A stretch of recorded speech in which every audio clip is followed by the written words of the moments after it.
ये आपका user name आ गया सीबी मेडिकल, एंटर कर दिया। पासवर्ड है इसका 5 बार S, enter S S S S S, ठीक है, एंटर कर दिया, एंटर कर दिया। ये सॉफ्टवेयर आपका खुल गया। ये सॉफ्टवेयर की मेन स्क्रीन है। सारी चीजें आपकी file, report, account, utility, set, ये सब ऑप्शन है यहाँ पे, ठीक है ना। फाइल के अंदर सारा आपका काम होगा बिलिंग का, रिपोर्ट के अंदर सारी रिपोर्टें निकलेंगी, ठीक है ना। इन्हीं दोनों चीजों में काम होता है बस आपका। बाकी तो हमारी सेटिंग वगैरह कराते हैं, जैसे कोई दिक्कत होती है तो सेटिंग वगैरह कराते हैं। अब आपका फाइल के अंदर सबसे पहले तो हम नीचे जाके बनाएंगे कंपनी। कंपनी में गए, ऑल में गए, यहाँ पे नीचे की दे रखी है F8 से न्यू, F7 से मॉडिफाई और F6 से डिलीट। ये तीनों की दे रखी है यहाँ पे, ये कॉमन की है इसकी, इन्हीं की से काम होगा इसमें सबसे ज्यादा। ये रही आपकी F8।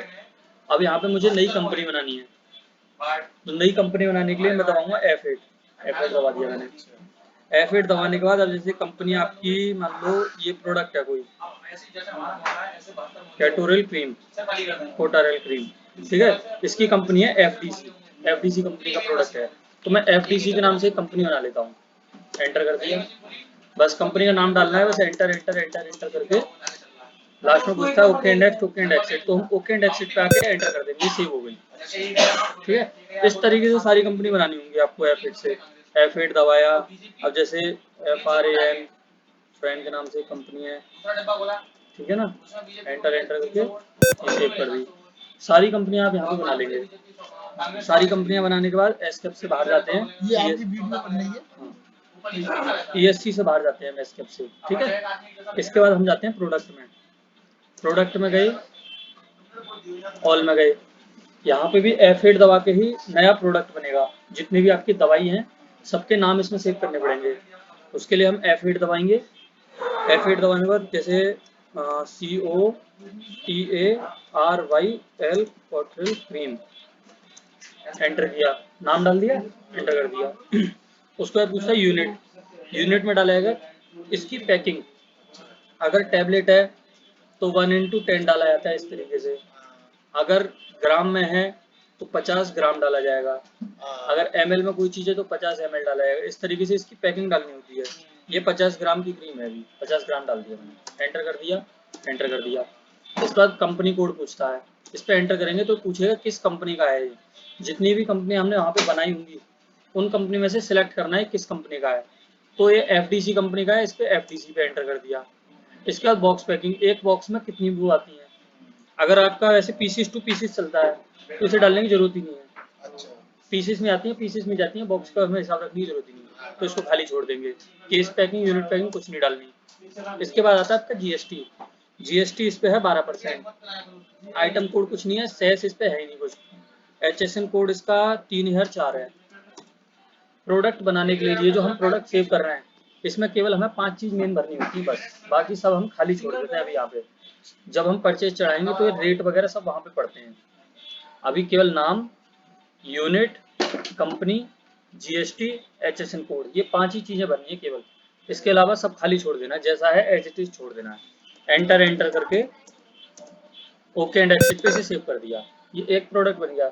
इस तरीके से आपके पास जितनी दवाइयों के प्रोडक्ट हैं वो सब इसमें सेव करने होंगे। यहाँ पे हमने फिर F8 दबाया, ठीक है ना। अब यहाँ पे दूसरा आइटम डाला आपका ग्री CUT कट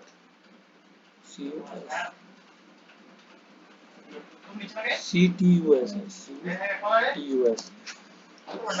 SYP, है ना। एंटर कर दिया, एंटर कर दिया। यहाँ पे यूनिट पूछ रहा है, इसकी यूनिट है आपकी 100 ml, 100 ml का है। कंपनी इसकी फ्रांस के नाम से है। GST इस पे 12% है। HSN कोड इसका 3004 है। ये डाल के हमने एंटर कर दिया। अब यहाँ पे मैं आपका ओके एंड एक्सिट करा रहा था। ओके एंड एक्सिट से क्या होता है, सेव करके बाहर आ जाते हैं। फिर हमें F8 दबाना होता है। अब मान लीजिए हम एक बार में सारे बनाते जा रहे हैं जल्दी जल्दी, तो जल्दी जल्दी के लिए ओके नेक्स्ट पे एंटर करेंगे तो ये क्या है, तुरंत ही पूछेगा इसके बाद क्या बनाना है। मैंने ओके नेक्स्ट पे एंटर किया, अभी पूछ रहा है नया क्या बनाना है, तो नए का नाम डाला, वो सेव हो गया वो वाला। अच्छा, लोपामाइड टैबलेट, ये टैबलेट है, इसकी यूनिट डाली जाएगी।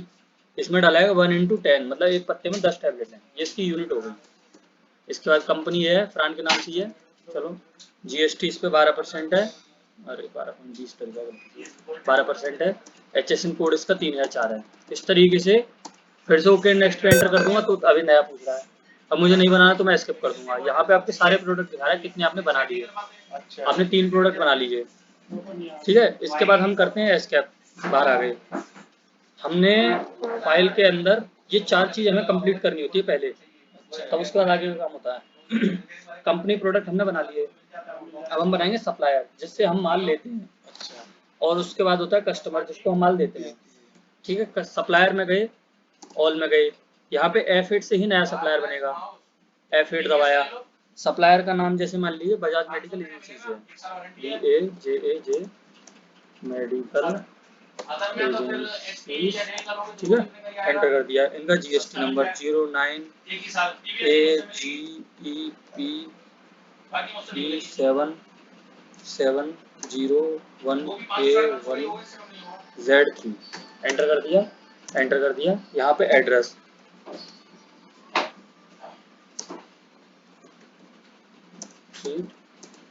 टेलीफोन नंबर,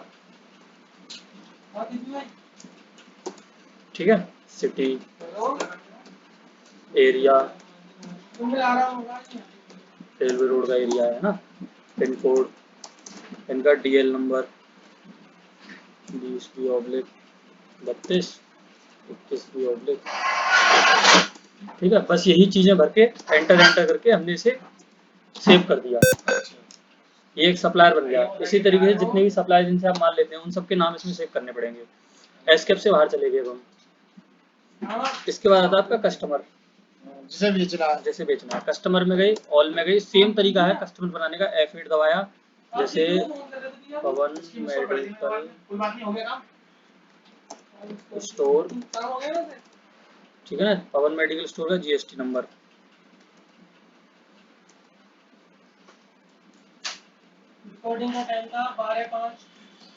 एंटर कर दिया। और जैसे उसमें GST नंबर नहीं है तो इसे खाली छोड़ देंगे।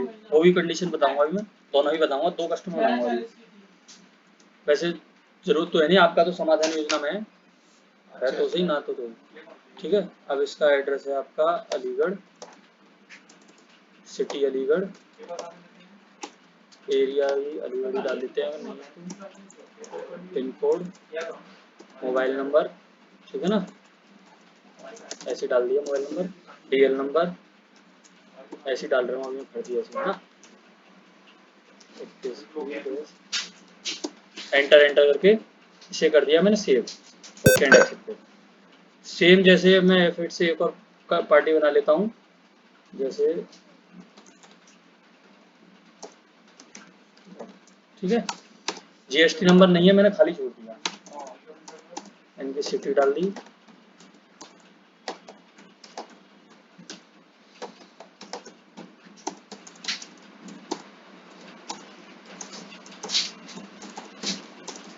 इस तरीके से DL नंबर,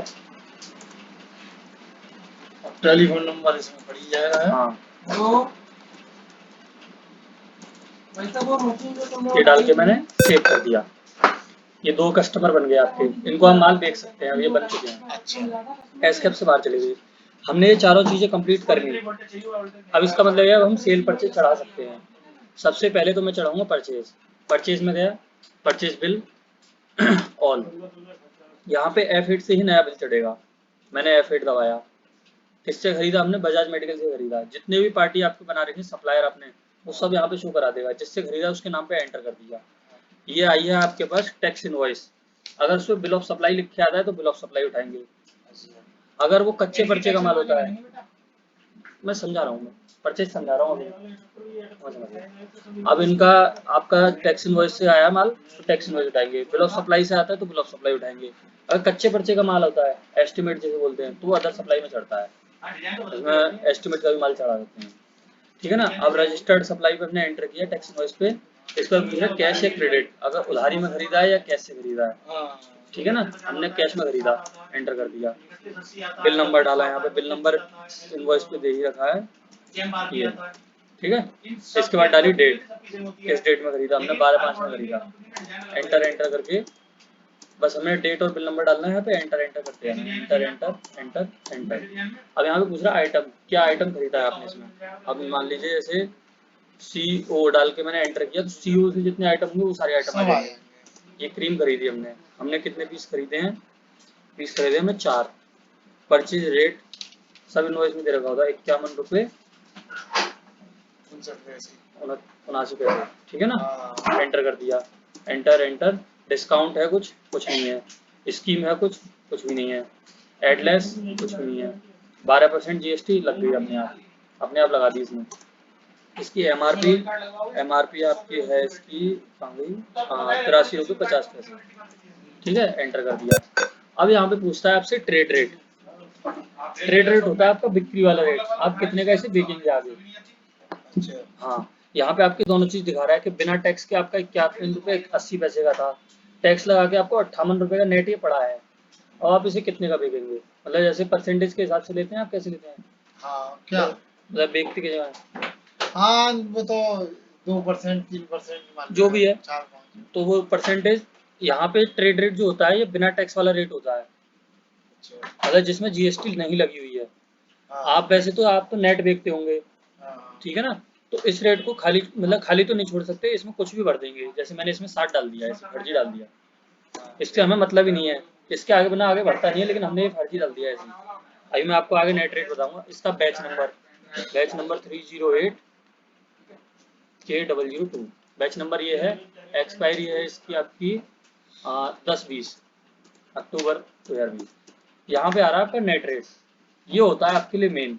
इस रेट पे बेचते हैं आप। अब आपको 58 रुपये पड़ा है, मान लीजिए नेट आप 62 रुपये का बेचना चाहेंगे, तो मैंने यहाँ पे 62 डाल दिए।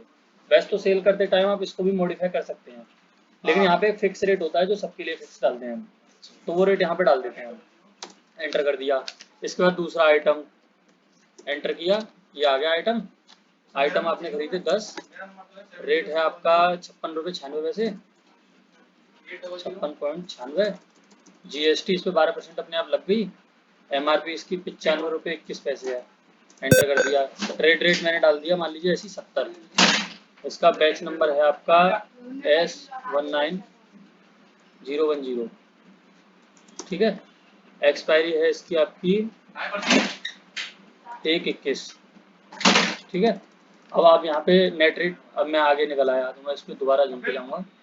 एंटर किया, enter enter enter enter enter, net rate पे आ गया। अब आप इसको कितने का बेचना चाहेंगे, 63 रुपये 80 पैसे का आपको ही नेट पड़ा है, मान लीजिए 66 रुपये का बेचना चाहेंगे। तो इस तरीके से सारे रेट वगैरह यहाँ पे डाल अब के हमें इसके परचेज रेट आ गई है, और ये पड़ा अब हमें कितने का है? पड़ा आपको कितने का, ये दोनों चीज दिखा रहा है वहाँ पे। एंटर एंटर करके ये आपका परचेज रेट है, ये आपको इतने का पड़ा है GST लगा के। अच्छा। ये दोनों रेट दिखा रहा है यहाँ पे, विदाउट टैक्स विद टैक्स। अब आप जो अपना रेट लगाएंगे वो इसी से ऊपर लगाएंगे। आपका तो मुद्दम होता है कि मतलब जैसे 66 का बेचना है, 67 का बेचना है, इस तरीके से बेचते हैं आप, तो नेट रेट आप यहाँ पे डाल देंगे, ठीक है। अब मान लीजिए मैंने इसमें सारे आइटम डाल दिए इस तरीके से, उसके बाद हम इसको बिल को सेव करेंगे। बिल को सेव करने के लिए नीचे दे रखा है ये एंड लिख के आ रहा है क्लोज के लिए, तो हम एंड दबाएंगे। एंड वाला बटन आपका ये रहा, एंड नाम से, एंड दबा के ओके एंड एक्सेप्ट पे सेव हो जाएगा। ये सेव हो गया बिल, अच्छा। हमारी परचेज सेव होगी, मतलब हमारे सिस्टम में स्टॉक आ चुका है, अब हम सेल काट सकते हैं उस आइटम की। अब हम काटेंगे सेल, सेल में गए, सेल बिल में गए, ऑल में गए, यहाँ पे F8 से ही नया बिल बनेगा। F8 दबाया। अब हमें देखिए ये यहाँ पे दो चीजें दिखा रहा है, पवन मेडिकल पे टिक दिखा रहा है, इसका मतलब ये इसके पास GST नंबर है। राजू मेडिकल स्टोर पे टिक नहीं है, इसका मतलब इसके पास GST नंबर नहीं है। पवन मेडिकल का मैंने बिल काटा, यहाँ पे आपके पास केवल 2 ऑप्शन खुले हुए हैं, बिल ऑफ सप्लाई और अदर सप्लाई। जिन लोगों ने समाधान योजना ले रखी होती है वो हमेशा बिल ऑफ सप्लाई ही बनाते हैं। जैसे हम है। हाँ, तो आप बिल ऑफ सप्लाई ही बना सकते बिल हैं। ऑफ सप्लाई बना सकते हैं। हाँ, आप टैक्स इनवॉइस काट ही नहीं सकते। आप किसी को टैक्स लगा के नहीं दे सकते, वो उस पर शो नहीं करा सकते कि टैक्स दे रहा है। आपने समाधान योजना ले रखी है, आपका माल 0% में जाएगा। ये लास्ट सप्लाई होती है बिल ऑफ सप्लाई, अच्छा। ठीक है ना। तो आपके बिल ऑफ सप्लाई के ही बिल बनेंगे सारे। अच्छा। बिल ऑफ सप्लाई पे एंटर कर दिया, कैश में दिया, क्रेडिट में स्पेस से चेंज हुआ था, कैश में दिया मान लीजिए, एंटर किया, एंटर किया, एंटर किया। यहाँ पे आइटम उठाया, सी लिख के एंटर किया, ये वाला आइटम था, इस वाले बैच के 4 स्टॉक पड़े हुए हैं। अगर कोई अलग बैच होता तो और नीचे शो करा देता, ठीक है ना। तो इस वाले बैच के मैंने एंटर किया, मान लीजिए 2 पीस दे दिए, ये 62 रुपये अपने आप उठा रहा है, तो हमने वहाँ पे डाले थे परचेज के टाइम। अब मुझे 62 का नहीं देना, मुझे देना है इसको 62 रुपये 50 पैसे के हिसाब से, तो मैंने यहाँ पे रेट चेंज कर लिया।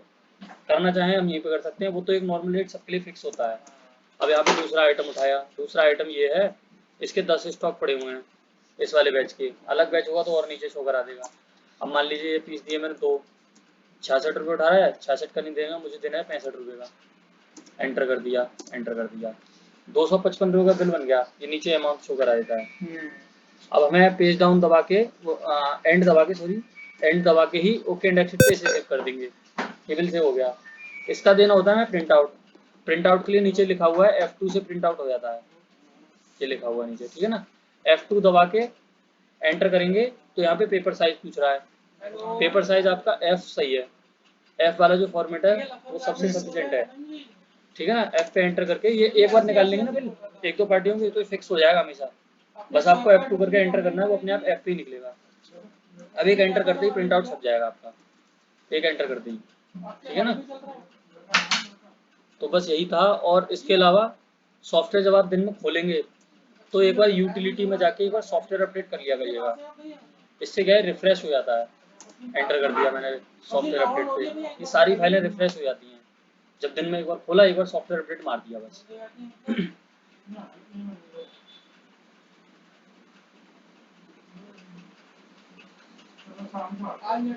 ये थोड़ा सा टाइम लेता है, सॉफ्टवेयर अपडेट करना होता है, दिन में एक बार कर दिया वो अपडेट हो जाता है।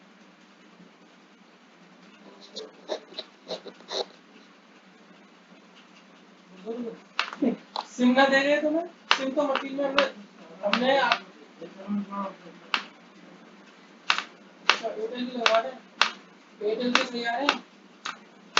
अब जैसे उसमें भी जीएसटी नंबर है तो हम उसे टैक्स इनवॉइस देंगे?